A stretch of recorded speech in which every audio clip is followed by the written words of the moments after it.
নমস্কাৰ সকলোকে স্বাগতম জনাইছো আসাম কেৰিয়াৰ পইণ্ট ইউটিউব চেনেলটোলৈ বন্ধুসকল আজিৰ এই ভিডিঅ'ত আমি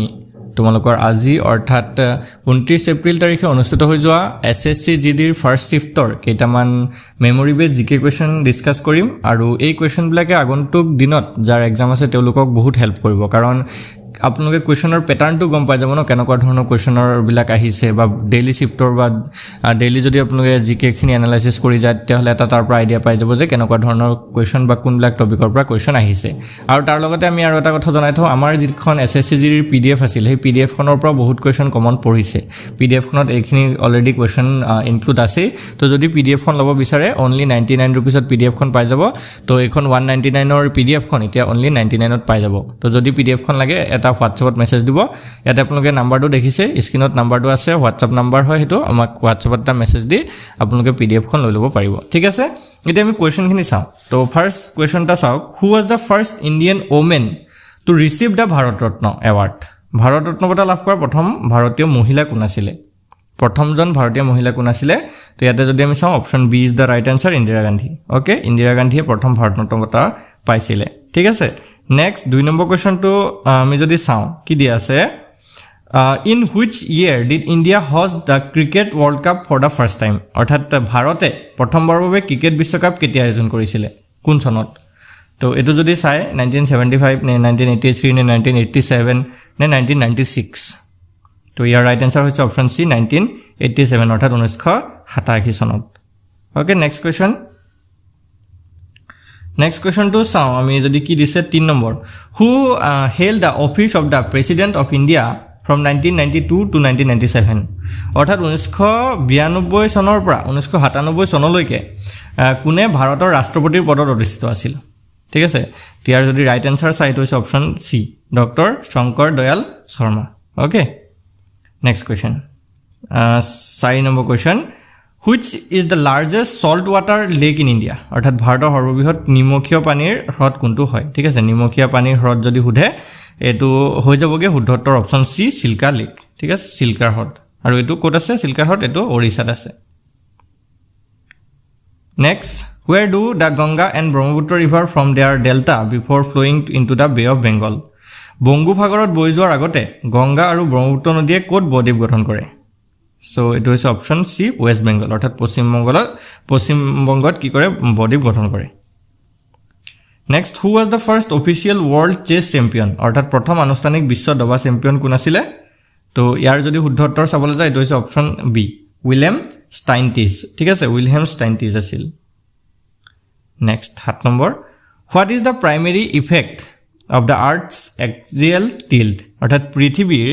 অক্ষীয় হেলনৰ প্ৰাথমিক প্ৰভাৱ কি হয় দিন আৰু ৰাতি হোৱা নে ঋতুৰ পৰিৱৰ্তন হোৱা নে সাগৰৰ জোৱাৰ ভাটা নে চুম্বকীয় পৃথিৱীৰ চুম্বকীয় ক্ষেত্ৰ তো আমি যদি চাবলৈ যাওঁ ইয়াৰ যেটো কাৰেক্ট এনসাৰ তো এটো হৈছে অপশ্যন বি ঋতুৰ পৰিৱৰ্তন অৰ্থাৎ changes of season okay next 8 number question কি কৈছে who was the constitutional adviser to the constituent assembly of India অৰ্থাৎ ভাৰতৰ সংবিধান সভাৰ সাংবিধানিক উপদেষ্টা কোন আছিল তো ইয়াৰ ৰাইট এনসাৰটো হৈছে অপশ্যন সি বি এন ৰাও অৰ্থাৎ কি হয় ইয়াৰ ফুল ফৰ্মটো কি হয় এবাৰ জনাই দিব কমেন্টত পাহৰিছো সো বি এন ৰাও তেখেত হৈছে ভাৰতৰ সংবিধানিক সভাৰ উপদেষ্টা আছিল okay next in which part of India is the Satpura mountain range is primarily located Satpura পৰ্বত শ্ৰেণী মূলতঃ ভাৰতৰ কোন অংশত অৱস্থিত হয়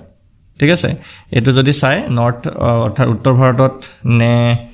আৰু আছে দক্ষিণ ভাৰত মধ্য ভাৰত নে কি হ'ব সো এটো যদি চাই ৰাইট এনসাৰ অপশ্যন সি হয় সেন্ট্ৰেল ইণ্ডিয়া অৰ্থাৎ মধ্য ভাৰতত হয় next when did the first Anglo-Mysore war take place অৰ্থাৎ প্ৰথম এংলো-মহীশূৰ যুদ্ধটো কেতিয়া সংঘটিত হৈছিল 10 নম্বৰ কোৱেশ্চনটো সো এটো যদি চাই অপশ্যন বি হ'ব 1767 to 1769 অৰ্থাৎ 1767 পৰা 1769 ভিতৰত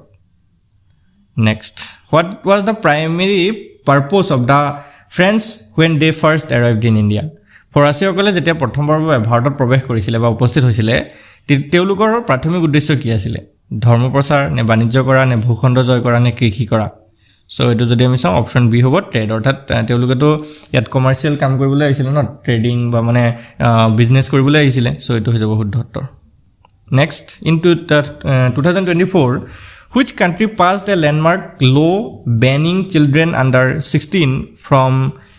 using social media platform? অৰ্থাৎ কি কৈছে 2024 চনত কোন দেশত 16 বছৰৰ তলৰ শিশুসকলৰ সামাজিক মাধ্যম ব্যৱহাৰত নিষেধাজ্ঞা আৰোপ কৰি এক ঐতিহাসিক আইন গৃহীত হৈছিল সো এটো যদি চাই 12 নম্বৰ কোৱেশ্চনটো ইয়াৰ যেটো ৰাইট আনসাৰ হ'ব লাগে এটো হৈছে অপচন বি অস্ট্ৰেলিয়া ঠিক আছে অস্ট্ৰেলিয়া দেখে কি কৰিছে 16 বছৰৰ তলৰ যিবিলাক শিশু আছে তেওঁলোকক সামাজিক মাধ্যমত সোশ্যাল মিডিয়াত তেওঁলোকক বেন কৰি দিয়া হৈছে next Who is the administrative head of a union territory UT in India according to the constitution? অর্থাৎ সংবিধান অনুসৰি ভাৰতৰ কেন্দ্ৰীয় শাসিত অঞ্চল অৰ্থাৎ ইউনিয়ন টেৰিটৰীৰ প্ৰশাসনিক মুৰব্বী কোন হয় সো ইয়াৰ যদি ৰাইট আনসাৰটো চাবলৈ যায় 13 সো এটো কি হৈ যাবগে অপচন বি ঠিক আছে দ্য প্ৰেসিডেন্ট অফ ইণ্ডিয়া অৰ্থাৎ ভাৰতৰ ৰাষ্ট্ৰপতি হয় Next, on which occasion is the Santhal dance primarily performed by the Santhal tribe? অর্থাৎ Santhal জনগোষ্ঠীয়ে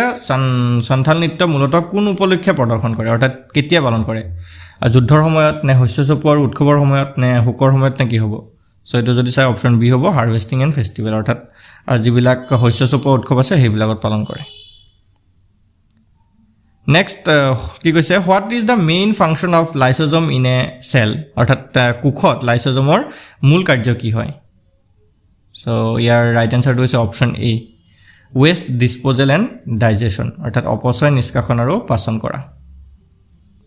15 what type of action is beating of the heart অৰ্থাৎ হৃদস্পন্দন কেনে ধৰণৰ ক্ৰিয়া হয় ইচ্ছাকৃত ক্ৰিয়া অনিচ্ছাকৃত ক্ৰিয়া সচেতন ক্ৰিয়া নেতাও নহয় তো এটো যদি চাই 16 তো এটো অপচন বি ইনভলন্টাৰী অ্যাকশন অৰ্থাৎ অনৈচ্ছিক ক্ৰিয়া হয় সো এইখিনি কোৱেশ্চন আমি কালেক্ট কৰিব পাৰিছো যদি আপোনালোকৰ আৰু কিবা কোৱেশ্চন মনত থাকে কমেন্টত জনাব আৰু যিসকলৰ আগন্তুক দিনত এক্সাম আছে তেওঁলোকৰ কাৰণে আমি শুভেচ্ছা জ্ঞাপন কৰিছো সকলোৰে যাতে পৰীক্ষা ভালে হয় আৰু যদি আপোনালোকে এই পিডিএফ খন আমাৰ ল'ব বিচাৰে আসাম কেৰিয়াৰ পইণ্টৰ